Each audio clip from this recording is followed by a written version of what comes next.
Bismillahirrahmanirrahim. In the name of Allah, most merciful, most compassionate. All praise be to Allah, peace and blessings be upon the Prophet and all the Prophets from Adam to him. We will continue to ponder on moral and spiritual implications of the story of the last presentation, a story which took place between Musa, peace be upon him, and a young fellow. Let me refresh your memories. And if you recall, a young man asked Musa to teach him the language of the animals and beasts. Despite Musa's stern warning of the possible harmful consequences of such a wish if granted, the young man insisted to understand the language of the animals. In the end, Musa pleaded to Allah Almighty on behalf of this young man, and Allah in turn granted it to him, but only as much as he could understand the language of the domestic animals in front of his house, meaning the rooster and the dog. The young man was very happy to understand their conversations. From their conversations, he came to know that his horse, his mule, his slave would get sick and all will die. He acted, knowing this, he acted preemptively and sold them all in advance to save his fortune. He was extremely happy with this gain. His privilege of understanding the language of animals saved this time him from 3 big losses. But when he heard them speaking the next day that he will die tomorrow, he got panic, ran in haste to Musa for help. This is the place where we left off in last presentation. Now, he ran to Musa for protection when he heard from the rooster the announcement of his imminent death. He was rubbing his face, tearing his garments from the fear of death, saying to Musa, "Please, O Kalimullah, the speaker," meaning, O Musa, you have direct communication with your Lord. Save me from this and plead to him on my behalf. Musa said, Since you have become an expert, you take care of yourself, you threw your loss upon others, you cause lots of losses to other believers, and filled your purse and wallet with money and doubled and tripled your wealth. Musa further said, when you had petitioned to me at the very beginning, I foresaw your destiny. And the young man continued to lament him while weeping. O Musa, you have all goodly qualities. I committed this big mistake. I now realized my fault, the consequence of my fault. Please help me. Musa replied, my son, this was your own choice. You paid no attention whatsoever to my counsel. You dashed yourself against a sword of steel. Once an arrow sped, meaning shot and gone out from the bow, it will not come back to the bow and to the sword itself. So I will appeal, however, to my Lord and plead to him on your behalf, so that you may depart from this world with the faith, meaning you can depart from this world with Iman. The young man's health condition deteriorated and suddenly got worse and felt nausea, and they immediately brought him a basin. If he felt as if vomiting, he could not move, and 4 persons carried him to his house. Then Mawlana Rumi inserts his remarks here by saying, such a pity, such a foolish, ill-fortunate man indeed.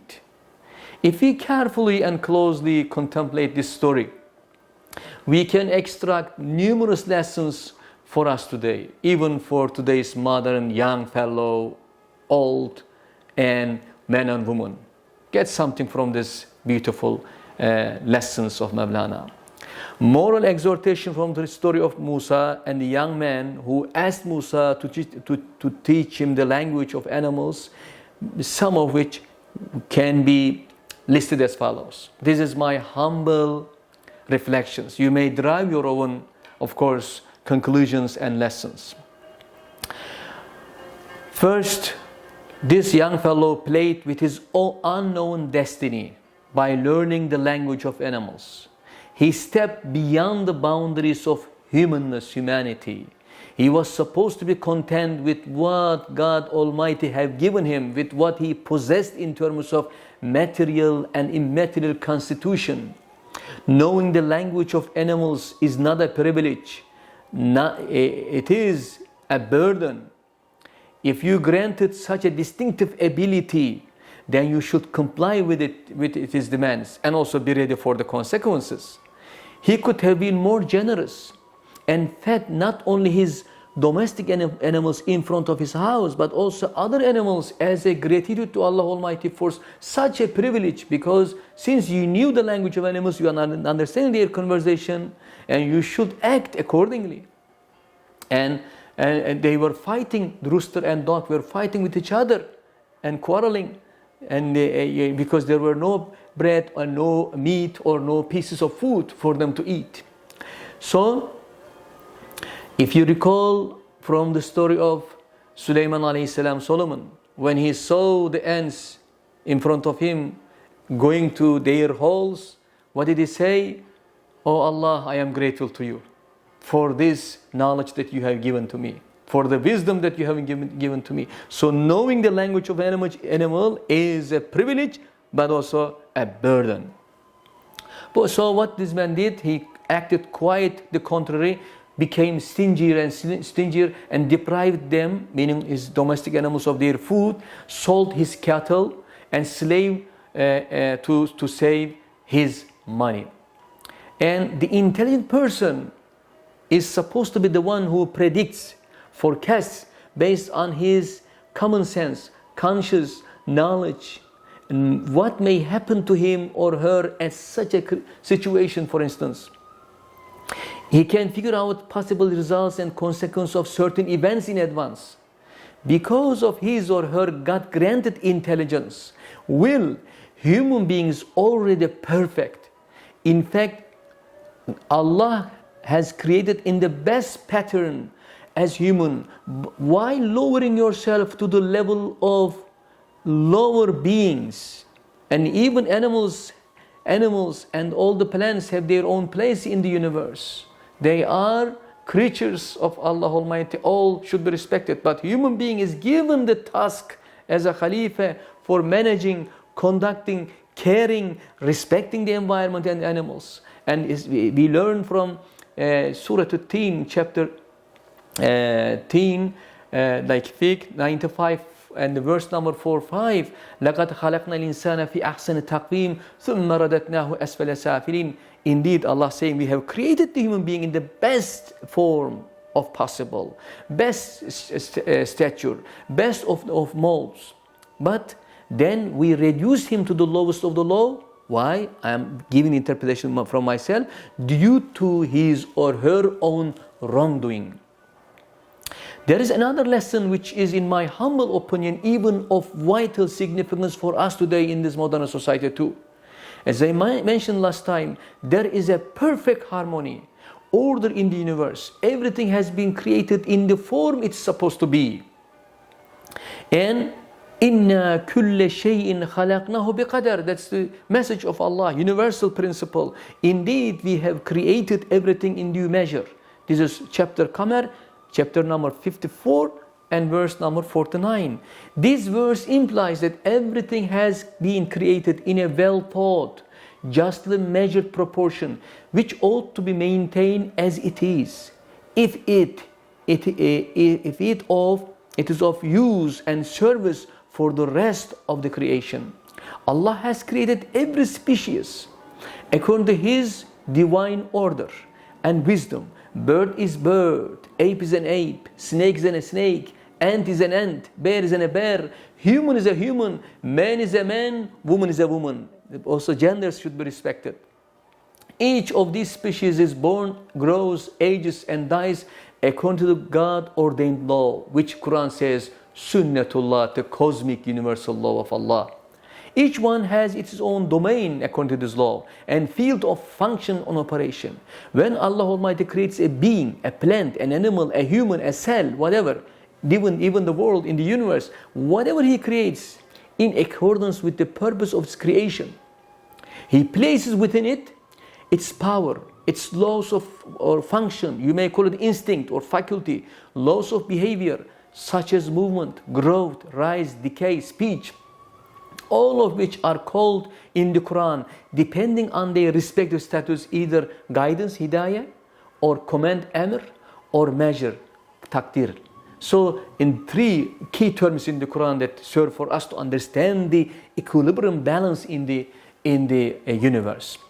Through this inherent law of operation, which appears to be instinct in animals, this particular creature or entity or object fits well in the rest of the universe. There is a due order and balance in the creation of Allah's universal plan. This would mean that the creation of the universe and all that exists therein is a serious matter, is not in vain, as they have all come about as a result of a diligently planned, carefully thought, meticulously designed, justly measured order. It is not a haphazard or trivial matter at all. Everything created in the universe in a due measure stands, states, runs, moves by its God-given instinct and laws.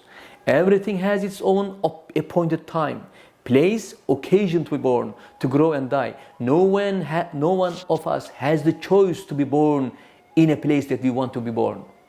There is a mystery of Allah Almighty's plan. Everything has also its predetermined fixed limitation.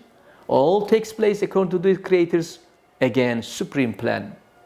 And human beings therefore ought to behave according to plan of Allah. And humans' non-compliance with this plan or his deliberate and inadvertent messing with it, intervention of him in these laws, will have a serious, sometimes irreparable consequences, as we are seeing now, ecological disasters.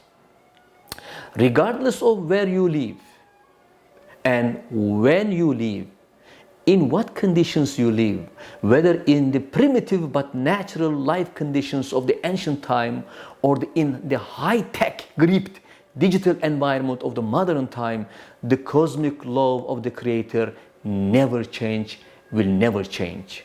Then I will conclude with this. How happy a person is that he or she knows himself and herself and remains content with his or her God-given physical and spiritual blessings and respects the unchangeable laws of the Creator. How miserable, however, a person is that he or she steps beyond his or her boundaries, never feels satisfied with what he or she possesses, and acts arrogantly, boastfully in violation of the laws of the Creator. May Allah Almighty make us a good human being.